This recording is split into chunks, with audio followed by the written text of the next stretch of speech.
Hello guys, welcome back to a bit talks. So finally India is into finals. So ನಂಗಂತೂ ಸಖತ್ ಖುಷಿ ಆಯ್ತು. And match ಮಾತ್ರ ತುಂಬಾ ಸಗದಾಗಿತ್ತು ಅಂಡ್ ತುಂಬಾ ಕ್ರೇಜಿ ಆಗಿತ್ತು. ಒಂದು ಬೇರೆ ಲೆವೆಲ್ ಇತ್ತು, ಸೈಕ್ ಇತ್ತು ಮ್ಯಾಚ್. ಬಟ್ ಒಂದು ಸ್ವಲ್ಪ ಡಿಸಪಾಯಿಂಟ್ಮೆಂಟ್ ಕೂಡ ಇದೆ, ಅದನ್ನ ಮಾತಾಡೋಣ ವಿಡಿಯೋದಲ್ಲಿ ಏನ್ ಡಿಸಪಾಯಿಂಟ್ಮೆಂಟ್ಸ್ ಇದೆ ಅಂತ. ಬಟ್ ಕೆಲವು ಪರ್ಫಾರ್ಮೆನ್ಸಸ್ಗಳು ಮಾತ್ರ ಅಲ್ಟಿಮೇಟ್ ಆಗಿತ್ತು, ಬೇರೆ ಲೆವೆಲ್ ಆಗಿತ್ತು. ಅಂಡ್ ಇನ್ಫ್ಯಾಕ್ಟ್ ಆ ಎಲ್ಲಾ ಪರ್ಫಾರ್ಮೆನ್ಸ್ಗಳು ಬಂದಿದ್ರಿಂದಾನೆ ಇಂಡಿಯಾ ಇವತ್ತಿಗೂ ಫೈನಲ್ಸ್ಗೆ ಹೋಗಿರೋದು. ಸೊ ಮಾತಾಡೋಣ, ಇಂಡಿಯಾ ಬಗ್ಗೆನೂ ಮಾತಾಡೋಣ ಅಂಡ್ ಇಂಗ್ಲೆಂಡ್ ಬಗ್ಗೆ ಅಂತೂ ಮಾತಾಡಲೇಬೇಕು. Because not an easy. ನಿಜವಾಗ್ಲೂ ಅಷ್ಟು ನಾರ್ಮಲ್ ಪರ್ಫಾರ್ಮೆನ್ಸ್ ಅಂತ ಅವ್ರು ಕೊಡ್ಲೇ ಇಲ್ಲ. ಜಸ್ಟ್ 7 ರನ್ಸ್ ಇಂದ ಸೋತಿರೋದು. 250 ರನ್ ಹೊಡೆದ ಮೇಲೂ ಕೂಡ ಬರೀ 7 ರನ್ ಇಂದ ಇಂಗ್ಲೆಂಡ್ ಸೋತಿರೋದು. So not an easy performance from England side. So ಅದ್ರ ಬಗ್ಗೆನೂ ಮಾತಾಡೋಣ. ಸೊ ಯಾರೆಲ್ಲ ಮ್ಯಾಚ್ ಅನ್ನ ನೋಡಿದಿರಾ ಅವರು ಕಮೆಂಟ್ ಮಾಡಿ ತಿಳಿಸಿ. ಅಂಡ್ ಯಾರೆಲ್ಲ ಮ್ಯಾಚ್ ಅನ್ನ ನೋಡಿಲ್ಲ ಅವ್ರ ವಿಡಿಯೋನ ಕಂಪ್ಲೀಟ್ ಆಗಿ ನೋಡಿ ಅಂಡ್ ಚಾನಲ್ ಅನ್ನ ಸಬ್ಸ್ಕ್ರೈಬ್ ಮಾಡ್ಕೊಂಡು ಸಪೋರ್ಟ್ ಮಾಡೋದನ್ನ ಮಾತ್ರ ಮರಿಬೇಡಿ.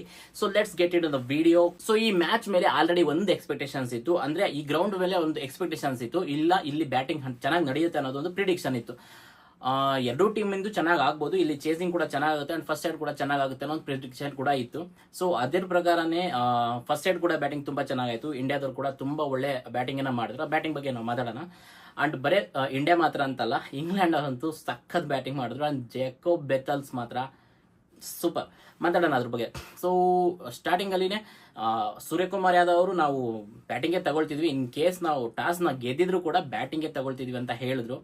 ಸೊ ಅದು ಕೂಡ ಅರ್ಥ ಆಯ್ತು, ಅಂದ್ರೆ ಯಾಕಂದ್ರೆ ಆ ಗ್ರೌಂಡ್ ಆ ರೀತಿ ಇತ್ತು. ಅಂಡ್ ಸೊ ಫಸ್ಟ್ ಬ್ಯಾಟಿಂಗ್ ಅಲ್ಲಿ ಇನ್ನೂ ಕೂಡ ಸಪೋರ್ಟಿವ್ ಆಗಿರುತ್ತೆ ಸ್ಕೋರ್ ಅನ್ನೋ ಕಾರಣಕ್ಕೆ ಅವರು ನಾನು ಬ್ಯಾಟಿಂಗ್ಗೆ ತಗೊಳ್ತಿದ್ದೆ ಅಂತ ಹೇಳಿದ್ರು. ಬಟ್ ಟಾಸ್ ಅನ್ನ ಗೆದ್ದಿದ್ದು ಇಂಗ್ಲೆಂಡ್ ಅವರು. ಸೊ ಇಂಗ್ಲೆಂಡ್ ಅವರು ಗೆದ್ದು ಬೌಲಿಂಗ್ ಅನ್ನ ತಗೊಂಡ್ರು, ಅವರು ಫಸ್ಟ್ ಚೇಸಿಂಗ್ ಅನ್ನ ತಗೊಂಡ್ರು. So as usual Suryakumar Yadav ಅವರು ಏನ್ ಅನ್ಕೊಂಡಿದ್ರು ಅದೇ ತರ ನಮ್ಮ ಟೀಮ್ ಇಂಡಿಯಾಗೆ ಫಸ್ಟ್ ಬ್ಯಾಟಿಂಗ್ ಸಿಗುತ್ತೆ. ಸೊ ಫಸ್ಟ್ ಬ್ಯಾಟಿಂಗ್ ಅಲ್ಲಿ ಸಂಜು ಸ್ಯಾಮ್ಸನ್ ಅವ್ರ ಬ್ಯಾಟಿಂಗ್ ಬಗ್ಗೆ ಅಂತೂ ಮಾತಾಡಲೇಬೇಕು. ಸೊ ಇಲ್ಲಿ ಅಭಿಷೇಕ್ ಶರ್ಮಾ ಅವರು ಸೆಕೆಂಡ್ ಓವರ್ ಅಲ್ಲಿ ಔಟ್ ಆಗ್ಬಿಡ್ತಾರೆ. ಸೊ ಅವ್ರ ಕಡೆಯಿಂದ ಒಂದು ಒಳ್ಳೆ ಪರ್ಫಾರ್ಮೆನ್ಸ್ ಬರೋದಿಲ್ಲ. ಎಕ್ಸ್ಪೆಕ್ಟೇಷನ್ಸ್ ಇತ್ತು ಅವ್ರ ಕಡೆಯಿಂದ ಈ ಮ್ಯಾಚ್ ಆದ್ರೂ ಚೆನ್ನಾಗಿ ಆಡ್ತಾರೆ ಅಂತ. ಬಟ್ ಈ ಮ್ಯಾಚ್ ಅಲ್ಲೂ ಕೂಡ ಅವರು ಓಕೆ ಫೈನ್, ಅಭಿಷೇಕ್ ಶರ್ಮಾ ಇಂದಂತೂ ಪರ್ಫಾರ್ಮೆನ್ಸ್ ಬಂದಿಲ್ಲ. ಅಂಡ್ ಸಂಜು ಸ್ಯಾಮ್ಸನ್ ಮೇಲೆ ಲಾಸ್ಟ್ ಮ್ಯಾಚ್ ಅಂತೂ ಸಕ್ಕದಾಗಿ ಆಡಿದ್ರು. ಸೊ ಈ ಮ್ಯಾಚ್ ಕೂಡ ತುಂಬಾ ಒಳ್ಳೆ ಎಕ್ಸ್ಪೆಕ್ಟೇಷನ್ಸ್ ಇತ್ತು ಅಂಡ್ ಆ ಎಕ್ಸ್ಪೆಕ್ಟೇಷನ್ಸ್ ತಕ್ಕಂತ ಪರ್ಫಾರ್ಮೆನ್ಸ್ ಅನ್ನ ಕೊಟ್ಟಿದ್ದಾರೆ. ಬಟ್ ಅವರು 15 ರನ್ ಅಲ್ಲೇ ಅವ್ರದ್ದೊಂದು ಕ್ಯಾಚ್ ಕೂಡ ಡ್ರಾಪ್ ಆಯ್ತು. ಬ್ರೂಕ್ ಅವರು ಅವ್ರ ಕ್ಯಾಚ್ ಅನ್ನ ಡ್ರಾಪ್ ಮಾಡಿದ್ರು. ಸೊ ಎಲ್ಲೋ ಒಂದ್ ಕಡೆ ಪುಕ ಪುಕ ಪುಕ ಅಂತಿತ್ತು, ಅಲ್ಲಿ ಕ್ಯಾಚ್ ಕೂಡ ಡ್ರಾಪ್ ಆಗ್ಬಿಟ್ಟಿತ್ತು. ಇನ್ ಕೇಸ್ ಏನಾದ್ರು ಕ್ಯಾಚ್ ಹಿಡಿದಾಗಿದ್ರೆ ಇದ್ರು ಬೇರೆ ಪ್ಲೇಯರ್ಸ್, ಬಟ್ ಅದು ಹೇಳಕ್ ಬರ್ತಿರ್ಲಿಲ್ಲ. ನಾವು ಎಕ್ಸ್ಪೆಕ್ಟೇಷನ್ಸ್ ಹೇಗಿರುತ್ತೋ ಅನ್ನೋದು ಗೊತ್ತಾಗ್ತಿರ್ಲಿಲ್ಲ. ಸೊ ಏನ್ ಬೇಕಾದ್ರೂ ಆಗ್ಬೋದಿತ್ತು ಮ್ಯಾಚ್ ಅಲ್ಲಿ. ಬಟ್ ಸಂಜು ಸ್ಯಾಮ್ಸನ್ ಅವರು 89 ರನ್ಸ್ ಅನ್ನ ಮಾಡಿದ್ರು. ಅದು ಒನ್ ಮ್ಯಾನ್ ಶೋ ತರ ಆಡಿದ್ರು. ಎಲ್ಲೂ ಬಿಟ್ಕೊಡ್ಲಿಲ್ಲ ಮ್ಯಾಚ್ ನ, ಎಲ್ಲೂ ಸ್ಲೋ ಡೌನ್ ಮಾಡಲಿಲ್ಲ ಮ್ಯಾಚ್ ನ. ಯಾವ ಓವರನ್ನು ಕೂಡ ಸ್ಲೋ ಡೌನ್ ಮಾಡಲಿಲ್ಲ. ಸೊ ಅವ್ರ ಜೊತೆ ಬಂದಂತಹ ಮತ್ತೆ ದೂಬೆ ಅವರಾದ್ರಾಗ್ಲಿ ಅಲ್ಟಿಮೇಟ್ ಬ್ಯಾಟಿಂಗ್ ಆಡಿದ್ರು. ಒಂದು ಸ್ಪೀಡ್ ಇತ್ತು ದೂಬೆ ಅವ್ರ ಬ್ಯಾಟಿಂಗ್ ಅಲ್ಲಿ. ಅವ್ರು ಬಂದ ತಕ್ಷಣ ಹೊಡಿ ಬಡಿ ಆಟನೇ ಆಡಿದ್ರು. ಅದೇ ತರ ಆಟ ಆಡಿ ಅದೇ ತರ ಔಟ್ ಆಗಿ ಕೂಡ ಹೋದ್ರು. ಸೊ ಆಲ್ಮೋಸ್ಟ್ ಅವ್ರು ಬಂದವರೆಲ್ಲರೂ, ತಿಲಕ್ ವರ್ಮಾ ಅಂತೂ ಸಕ್ಕದಾಗ ಆಡಿದ್ರು, ಭಯ ಹೊಡ್ಸಿದ್ರು ಅವ್ರಿಗೆಲ್ಲ. ಸೊ ಜಾಸ್ತಿ ಹೊತ್ತು ಗ್ರೌಂಡ್ ಅಲ್ಲಿ ಇರಲಿಲ್ಲ. ಇನ್ ಕೇಸ್ ಅವ್ರು ಜಾಸ್ತಿ ಹೊತ್ತು ಗ್ರೌಂಡ್ ಅಲ್ಲಿ ಇದ್ದಿದ್ರೆ ಸೊ ಆಟ ಇನ್ನೂ ಬೇರೆ ತರನೇ ಹೋಗ್ತಾ ಇತ್ತು. ಸೊ ತಿಲಕ್ ವರ್ಮಾ ಕೂಡ ಬೇಗ ಔಟ್ ಆಗ್ತಾರೆ. ಅಂಡ್ ದೂಬೆ ಅವರಂತೂ ಸೂಪರ್ ಆಗಿ ಒಂದು ಪರ್ಫಾರ್ಮೆನ್ಸ್ ಅನ್ನ ಕೊಟ್ಟಿದ್ದಾರೆ. ಸೊ ಹಾರ್ದಿಕ್ ಪಾಂಡ್ಯ ಅವರು ತುಂಬಾ ಚೆನ್ನಾಗಿ ಕೊಟ್ಟಿದ್ದಾರೆ. ಇಲ್ಲಿ ಸೂರ್ಯಕುಮಾರ್ ಯಾದವ್ ಅವರು ರನ್ ಔಟ್ ಆಗ್ಬಿಡ್ತಾರೆ. ಸೊ ಆ ಕಾರಣದಿಂದ ಅವ್ರ ಕಡೆಯಿಂದ ಜಾಸ್ತಿ ಸ್ಕೋರ್ ಅನ್ನ ನಾವು ನೋಡಕ್ಕಾಗಲಿಲ್ಲ. ಬಟ್ ಟೀಮ್ ಅಲ್ಲಿ ಇನ್ನು ಉಳಿದಿರೋಂಥವ್ರಂತೂ ಸೂಪರ್ ಆದಂತಹ ಒಂದು ಪರ್ಫಾರ್ಮೆನ್ಸ್ ಕೊಟ್ಟಿದ್ದಾರೆ. ಇಲ್ಲಿ ಏನಾಗಿದೆ ಅಂದ್ರೆ ಒಂದು ಕೊಲಾಬ್ರೇಟಿವ್ ಆಗಿ ಟೀಮ್ ಪರ್ಫಾರ್ಮೆನ್ಸ್ ಬಂದಿದೆ. ಬ್ಯಾಟಿಂಗ್ ಸೈಡ್ ಅಲ್ಲಿ ಅಂತೂ ಮಾತ್ರ ಆಲ್ಮೋಸ್ಟ್ ಒಂದು 2 ಅಥವಾ 3 ಪ್ಲೇಯರ್ಸ್ ಮಾತ್ರ ಅವ್ರು not up to the mark ಅನ್ನೋ ತರ ಒಂದು ಪರ್ಫಾರ್ಮೆನ್ಸ್ ಕೊಟ್ಟಿದ್ದಾರೆ. ಜಸ್ಟ್ ಬ್ಯಾಡ್ ಲಕ್ ಅಷ್ಟೇ. ಬಟ್ ಇನ್ನು ಉಳಿದಿರುವಂತಹ ಪ್ಲೇಯರ್ಸ್ ಮಾತ್ರ ಟಾಪ್ ನಚ್ ಬ್ಯಾಟಿಂಗ್ ಅಂತ ಕೊಟ್ಟಿದ್ದಾರೆ. ಸೊ ಸಂಜು ಸ್ಯಾಮ್ಸನ್ ಇಂದ ಹಿಡಿದು ಟಾಪ್ ಆರ್ಡರ್ ಇಂದ ಹಿಡಿದು ಈವನ್ 5, 6, 7 ವಿಕೆಟ್ಸ್ ವರ್ಗು ಟೀಮ್ ಇಂಡಿಯಾ ಸಕ್ಕದಾಗಿ ನಿಂತ್ಕೊಂಡು ಆಟ ಆಡಿದೆ. ಸೊ ಫೈನಲಿ ಒಂದು ದೊಡ್ಡ ಒಂದು ಸ್ಕೋರ್ ಅನ್ನ ಟೀಮ್ ಇಂಡಿಯಾದವರು ಸೆಟ್ ಮಾಡಿದ್ರು. 250+ ಸ್ಕೋರ್ ಅನ್ನ ಟೀಮ್ ಇಂಡಿಯಾದವರು ಸೆಟ್ ಮಾಡಿದ್ರು. ಸೊ ಎಲ್ರಿಗೂ ಇದು ಒನ್ ಸೈಡ್ ಮ್ಯಾಚು. ಇಲ್ಲಿ ಇನ್ನೇನು ಇಂಗ್ಲೆಂಡ್ ಇದನ್ನ ಚೇಸ್ ಮಾಡಕ್ ಆಗೋದೇ ಇಲ್ಲ ಅನ್ನೋ ಒಂದು ಆಲ್ರೆಡಿ ಒಂದು ಸ್ಟೇಟ್ ಆಫ್ ಮೈಂಡ್ ಬಂದ್ಬಿಟ್ಟಿದ್ರು. ಇಷ್ಟೊಂದು ಸ್ಕೋರ್ ಬಂದ್ಬಿಟ್ಟಿದೆ. ಸೊ ಇನ್ನೇನು ಇಂಗ್ಲೆಂಡ್ ಅವ್ರು ಇದನ್ನ ಚೇಸ್ ಮಾಡಲ್ಲ ಅಂತ. ಬಟ್ ನನಗೆಲ್ಲ ಒಂದ್ ಕಡೆ ಒಂದು ಸ್ಮಾಲ್ ಹಿಂಟ್ ಇತ್ತು. ಯಾಕಂದ್ರೆ ಇಂಗ್ಲೆಂಡ್ ಅವರು ಅಷ್ಟು ಬೇಗ ಬಿಟ್ಕೊಡುವಂಥವ್ರಲ್ಲ. ಅದರಲ್ಲಿರುವಂಥ ಪ್ಲೇಯರ್ಸ್ ಆಗಲಿ, ಬಟ್ಲರ್ ಆಗಲಿ, ಬ್ರೂಕ್ ಆಗಲಿ, ವಿಲ್ ಜಾಕ್ಸ್ ಆಗಲಿ, ಬ್ರೆಥೆಲ್ ಆಗಲಿ, ಸೊ ಆರ್ಚರ್ ವರ್ಗು ಈವನ್ ನೋಡಿದ್ರಲ್ಲ ಕೊನೆಯಾಗಿ ಆರ್ಚರ್ ಕೂಡ ಬಂದು ಲಾಸ್ಟ್ ಅಲ್ಲಿ ಆರ್ಚರ್ ಗಿವ್ ಅಪ್ ಮಾಡ್ತಿಲ್ಲ. ಅಲ್ಲೂ ಕೂಡ 6 ಮಾಡ್ತಾನೆ ಇದ್ದಾರೆ. ಇನ್ ಕೇಸ್ ನಾವೇನಾದ್ರೂ ಒಂದು ನೋ ಬಾಲ್ ಅನ್ನ ಹಾಕೊಟ್ಟಿದ್ರೆ ಅಲ್ಲಿ ಮ್ಯಾಚ್ ಕತೆನೇ ಮುಗ್ದಿರೋದು. ಬಟ್ ಆರ್ಚರ್ ಕೊನೆವರೆಗೂ ಅವರು ಸಮೇತ ಅಂತ ಪರ್ಫಾರ್ಮೆನ್ಸ್ ಅನ್ನೇ ಕೊಟ್ಟರು. ಸೊ ಇಂಗ್ಲೆಂಡ್ ಅನ್ನೋದು ಒಂದು ನೆವರ್ ಗಿವ್ ಅಪ್ ಆಟಿಟ್ಯೂಡ್ ಇತ್ತು ಈ ಟೂರ್ನಮೆಂಟ್ ಅಲ್ಲಂತೂ ಇತ್ತು ಅವ್ರದ್ದು. ಸೊ ಅದೇ ಆಟಿಟ್ಯೂಡ್ ಅಲ್ಲಿ ನನಗೆ ಎಲ್ಲೋ ಒಂದು ಕಡೆ ಅನಿಸ್ತಿರೋದು ಬ್ಯಾಟಿಂಗ್ ಗ್ರೌಂಡ್ ಬೇರೆ, ಬ್ಯಾಟಿಂಗ್ ಪಿಚ್ ಸಪೋರ್ಟ್ ಕೂಡ ಮಾಡ್ತಾ ಇತ್ತು, ಚೇಸಿಂಗ್ ತುಂಬಾ ಸಪೋರ್ಟಿವ್ ಆಗಿತ್ತು ಗ್ರೌಂಡ್.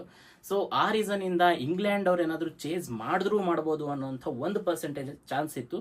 ಸೊ ಆ 1% ಚಾನ್ಸ್ ಅಲ್ಲಿನೇ ಇಂಗ್ಲೆಂಡ್ ಅವ್ರು ಸೋತಿರೋದು ಕೂಡ, ಯಾಕಂದ್ರೆ ಅವ್ರ ಪರ್ಫಾರ್ಮೆನ್ಸ್ ಅಲ್ಲಿವರೆಗೂ ಕೂಡ ಅಷ್ಟು ಟಾಪ್ ನ್ಯಾಚಿಂಗ್ ಆಗಿ ಇತ್ತು, ಬಿಟ್ಕೊಡ್ಲಿಲ್ಲ. ಇಲ್ಲೂ ಒಂದು ಟಗ್ ಆಫ್ ವಾರ್ ನಡೀತಾ ಇತ್ತು.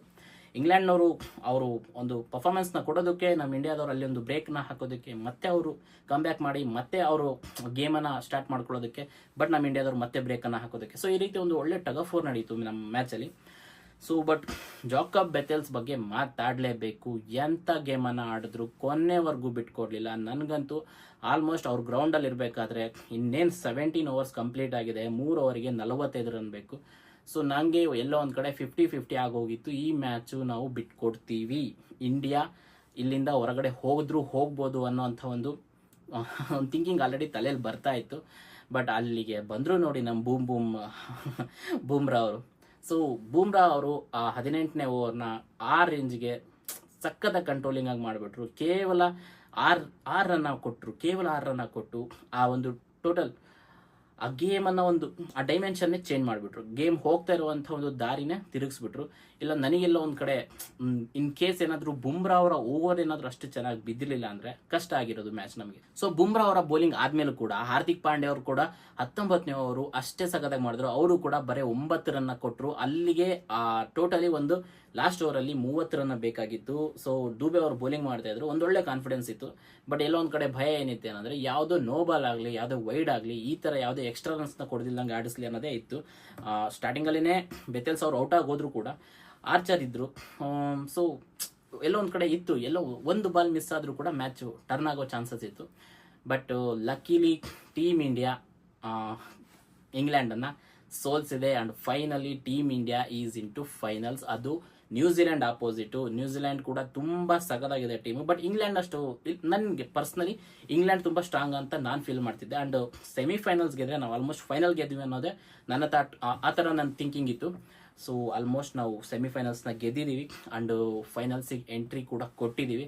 ಆ್ಯಂಡ್ ನ್ಯೂಜಿಲೆಂಡ್ ಅಪೋಸಿಟ್ ನಾವು ಆಡ್ತಾ ಇದ್ದೀವಿ. 100% ಹೋಪ್ ಇದೆ ಹೊಡಿತೀವಿ ಅಂತ. ಈ ಸರಿನೂ ಕೂಡ ಕಪ್ ನಮ್ಮದೇ ಆಗುತ್ತೆ. ಲಾಸ್ಟ್ ಟೈಮ್ RCB ಕೂಡ ಕಪ್ ಹೊಡೆದಿತ್ತು, ಅದಕ್ಕಿಂತ ಮುಂಚೆ ಇಂಡಿಯಾ ಕೂಡ ಕಪ್ ಹೊಡೆದಿತ್ತು. ಸೊ ಈ ಸರಿ ಕೂಡ ಇಂಡಿಯಾ ಕಪ್ ಹೊಡೆಯುತ್ತೆ, ಆ್ಯಂಡ್ ಮುಂದಿನ ಸರಿ ನಮ್ಮ RCB ಕೂಡ ಕಪ್ 100% ಹೊಡೆಯುತ್ತೆ. ಸೊ ಇದಿಷ್ಟು ಬಿಟ್ರೆ ಇಲ್ಲಿ ಮಾತಾಡಬೇಕಾಗಿರೋದು ಇಂಗ್ಲೆಂಡ್ ಟೀಮ್ನ ಒಂದು ಪರ್ಫಾರ್ಮೆನ್ಸ್ ಬಗ್ಗೆ. ಸೊ ಇಂಗ್ಲೆಂಡ್ ಟೀಮು ಸೂಪರ್ ಆಗಿ ಪರ್ಫಾರ್ಮ್ ಮಾಡ್ತು.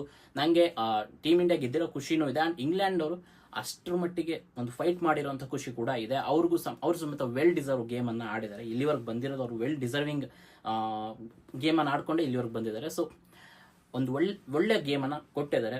ಸೊ ಅಲ್ಲಿವರೆಗೂ ಚೇಸ್ ಮಾಡೋದು it's just not on easy thing.